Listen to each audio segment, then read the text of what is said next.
avant tout, je tiens à m'excuser pour la voix cassée que j'ai ce matin. Mais voilà, attrapé un petit peu froid ce week-end. Alors, d'abord, ce qui est très étonnant, c'est de voir en ce moment la suprématie de cet esprit antichrist qui est celui de Jézabel. Jézabel, pour le rappeler, était la reine du roi d'Israël, Akab. C'est elle qui commandait et qui poussait son mari à adorer de faux dieux. Et elle le poussait aussi à pourchasser, elle pourchassait elle-même les vrais prophètes pour les éliminer. C'est elle qui est partie en guerre contre le prophète Élie le Tishbite. Jézabel ne rêvait que de pouvoir, que de sang et de guerre. Et cet esprit est toujours présent chez de très très nombreuses femmes. Jézabel signifie en hébreu Baal et l'époux. Baal, ça a le sens de seigneur. Cette divinité n'est que le reflet dans le miroir de celle ou de celui qui se prend pour un seigneur. Alors, se croire un seigneur, un maître, un commandant, au pouvoir de plus en plus grand, eh bien c'est ça, se prosterner devant Baal. Des femmes au pouvoir aujourd'hui, il y en a partout. Pas seulement en Angleterre ou en Italie, en France aussi avec Elisabeth Borne au poste de Premier ministre. L'Europe est le continent qui compte le plus de femmes présidentes et premières ministres. Aujourd'hui, elles sont de plus en plus nombreuses dans les postes de décision, se positionnant dans les pas d'Ursula von der Leyen, présidente de la Commission européenne. Et aux États-Unis, la première vice-présidente, Kamala Harris, est un symbole fort de la montée des femmes au pouvoir. Elle ne tient pas à en rester là. C'est elle qui tranche en cas d'égalité de vote au Sénat. Et puis Joe Biden peut décéder à tout moment vu son grand âge. Mais ambitionner de hautes places, ce n'est pas un mal. Si elles ont les compétences, c'est tout à fait légitime d'accéder à des postes qui leur étaient autrefois fermés et interdits. Par contre, le mal, ce serait qu'elles soient animées par une envie de revanche, qu'elles veuillent se venger de la place et du rôle secondaire qu'elles ont pu avoir avant. Cet esprit revanchard, si elles l'ont, il débouchera inévitablement sur de l'agressivité envers le sexe opposé. Jézabel aurait rêvé d'être roi comme son mari et de pouvoir décider de tout. Elle voulait prendre sa revanche sur un mauvais destin. On le sait, bien sûr qu'on le sait, car elle partait en guerre contre tous les opposants masculins.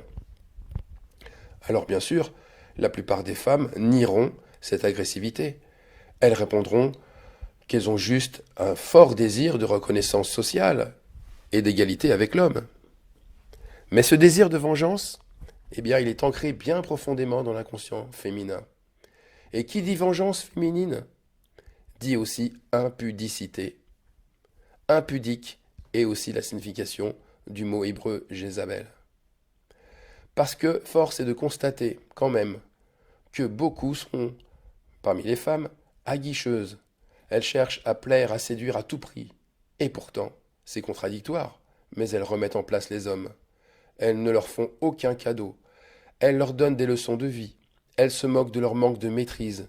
Elles se rient aussi de leur faiblesse face au pouvoir. Ou encore, elles les ridiculisent quand ils semblent dépassés. On pourrait s'en réjouir pour le nombre d'années où elles ont été éteintes, où elles ont été absentes ou obligées de se taire devant tant de décisions incohérentes ou de comportements incongrus de la part des hommes.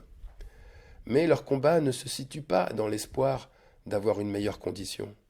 Il n'est pas là leur combat. Leur combat, il est devenu une réalité quotidienne. La femme a pris l'épée pour la guerre. Sous l'étendard du féminisme, elle lutte à tous les niveaux. La lutte des femmes est organisée, ciblée, et ses objectifs affichés clairement. Prendre le pouvoir sur l'homme. L'idéologie vindicative est claire. La femme sera toujours la victime, l'homme, lui, est coupable d'être un prédateur qui abuse de sa position de force. Et les violences faites aux femmes deviennent alors leur point central de bataille et de conquête. Car c'est sur ce terrain-là qu'elles gagnent leur grande victoire. Alors revenons maintenant à la femme au départ, c'est-à-dire au récit du livre de la Genèse.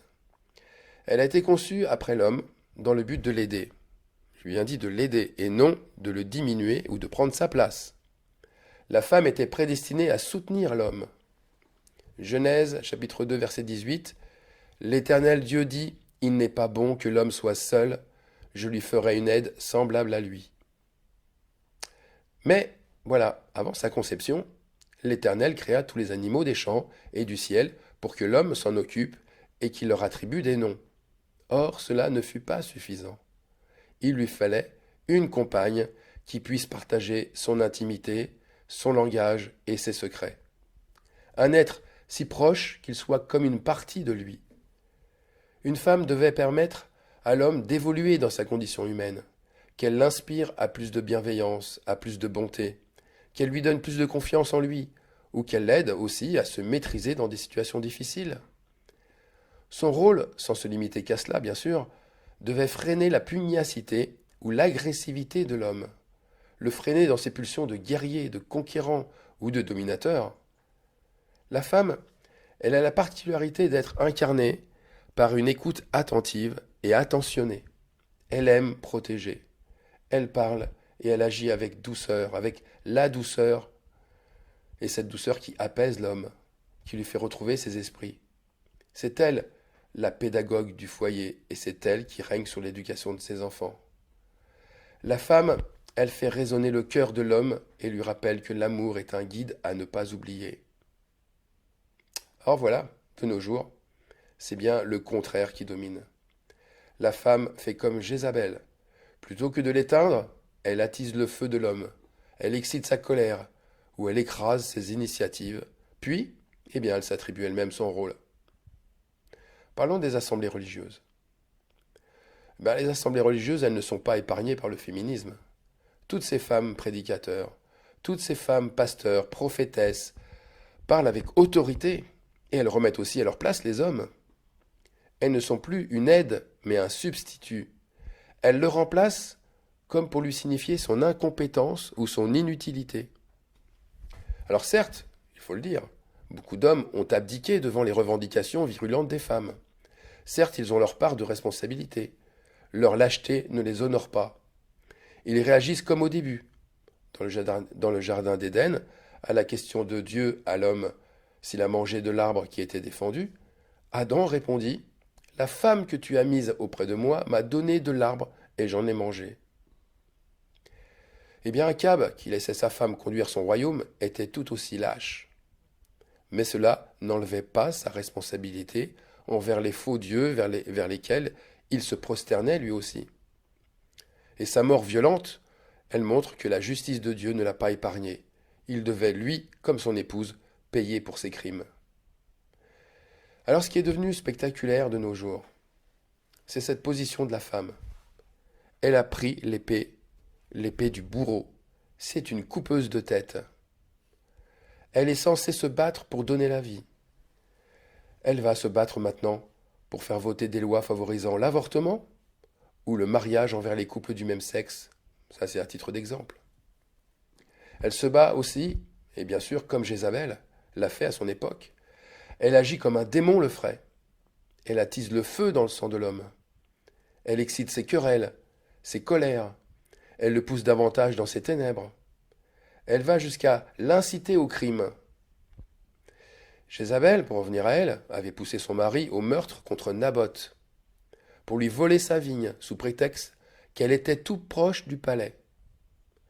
Et de lui-même, Akab ne serait jamais passé à l'acte. Il était triste, il était très déçu, c'est vrai, de ne pouvoir l'acquérir en l'achetant. Mais voilà, voulant montrer à Jézabel sa virilité, voulant lui démontrer qu'il était le roi, qu'il dirigeait vraiment son royaume, et que ses désirs passaient bien au-dessus des autres, eh bien il alla trop loin et fit ce que Jézabel voulut. Et, en lui donnant le sceau royal, il lui donna l'autorisation de couper la tête à cet innocent. Et sa femme, toujours aussi machiavélique, elle monta un complot, diffusa de fausses rumeurs pour que tout le peuple et les magistrats se tournent contre le pauvre Naboth qui ne désirait dans l'affaire que faire valoir son droit en protégeant l'héritage familial. Voyez, cet esprit mauvais, comploteur, diffamant, est à l'heure actuelle répandu comme de mauvaises herbes dans un champ abandonné.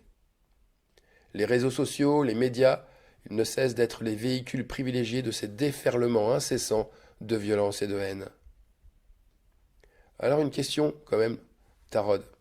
Pourquoi la femme a-t-elle cette faiblesse qui la fait chavirer facilement dans l'impudicité? Lisons Genèse 3,15. L'Éternel Dieu dit au serpent, je mettrai inimitié entre toi et la femme, entre ta postérité et sa postérité. Celle-ci t'écrasera la tête, celle-ci c'est la femme, et tu lui blesseras le talon. La femme a été séduite en premier par le serpent, c'est vrai, et sa postérité en subit les conséquences. Certes, elle écrase la tête du serpent, c'est-à-dire qu'elle a ce pouvoir de dominer l'esprit de séduction. Mais le serpent, en retour, l'attaque par derrière sans qu'elle puisse le voir venir et lui blesse le talon.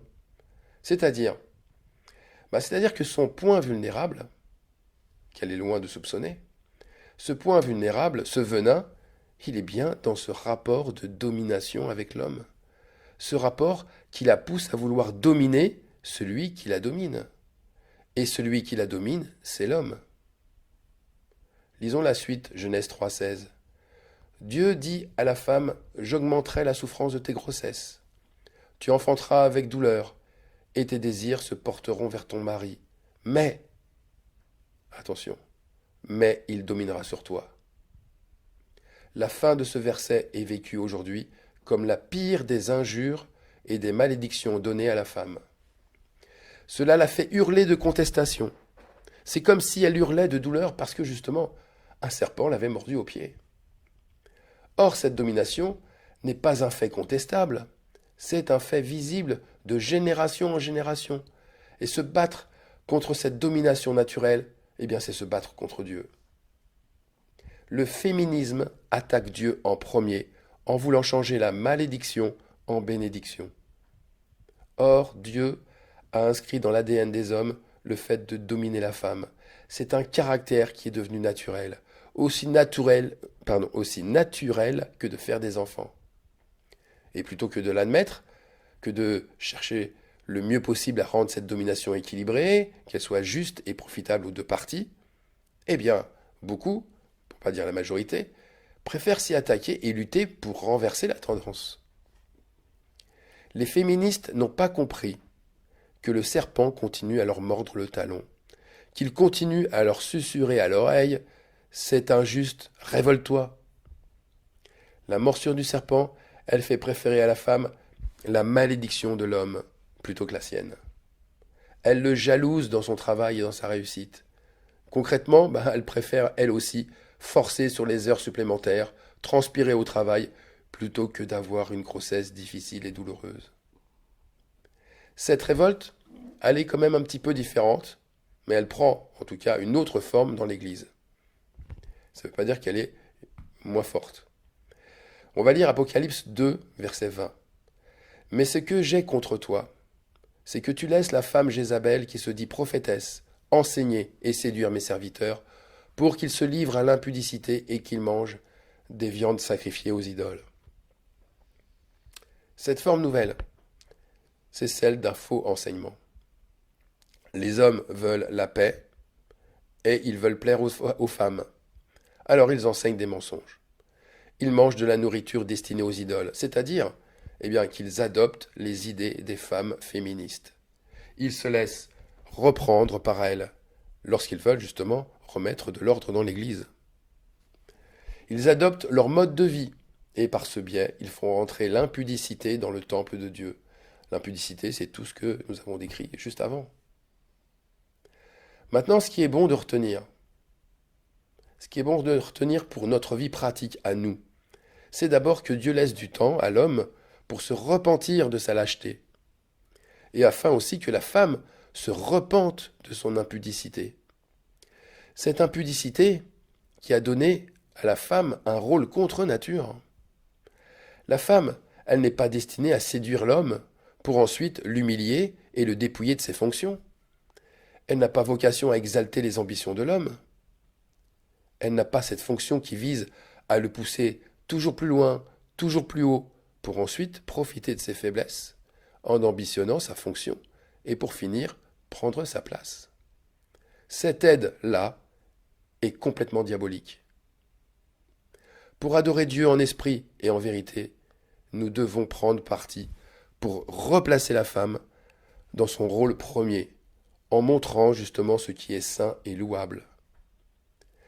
Alors la femme, elle est dans son rôle lorsqu'elle inspire ou qu'elle remet l'homme dans une relation où lui peut s'exprimer pleinement. Elle est dans son rôle lorsqu'elle rétablit le cœur pour qu'il prenne le pas sur la raison. Elle est dans son rôle lorsqu'elle pointe du doigt le spirituel qui doit guider chaque projet.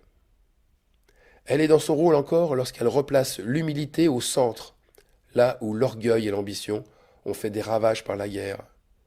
Elle est vraiment dans son rôle lorsque la femme négocie pour la paix, jamais pour la guerre, pour la vie, jamais pour la mort, et enfin pour l'amour, jamais pour la haine.